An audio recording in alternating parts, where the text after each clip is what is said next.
మత్తయి గారు ఒక సుంకరి. యెరూషలేములో సుంకపు మెట్టు దగ్గర కూర్చొని పన్నులు వసూలు చేసేవాడు. మత్తయి సువార్త 9వ అధ్యాయం 9వ వచనంలో యేసు ప్రభుల వారు నన్ను అనుసరించు అని చెప్పగానే కఫర్నాములో 15 సంవత్సరాల నుంచి చేస్తున్న ట్యాక్స్ కలెక్టర్గా ఉన్న ఆ జాబ్ను వదిలేసి దేవుణ్ణి అనుసరించి ఉన్నాడు. అయితే ఈ మత్తయి గారికి ఉన్న మరో పేరు లేవి.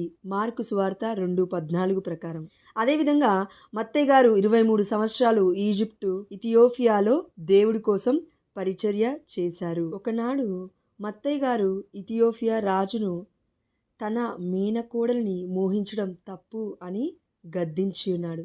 అందువలన మత్తయి గారికి మరణశిక్షను విధించాడు.